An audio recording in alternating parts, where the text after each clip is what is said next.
বাইরে এত সুন্দর বৃষ্টি হচ্ছে আর আজকে খিচুড়ি খাবো না তা কি হয়?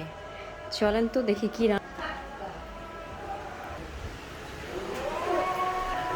ইলিশ মাছ দিয়ে খিচুড়ি রান্না হচ্ছে। বৃষ্টির মধ্যে এটা বেস্ট একটা খাবার হবে আজকে, কারণ সচরাচর খিচুড়ি খাওয়া হয় না, শুধুমাত্র বৃষ্টি আসলে খিচুড়ির কথা মনে পড়ে। দেখেন কি পরিমাণ বৃষ্টি হইতেছে বাইরে।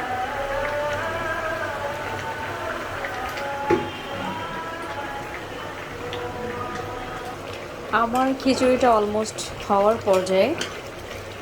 বৃষ্টি আসলে আমার মতো কে কে খিচুড়ি খান কমেন্ট করে জানাবেন। কি পরিমাণ ধোয়া উঠতেছে দেখছেন? আজকের খিচুড়িটা কি হবে বুঝতেছি, বলেন তো মজা হবে নাকি? খিচুড়ি দিয়ে প্রচুর ধোয়া বের হচ্ছে, এটা একটু ঢেকে দেই।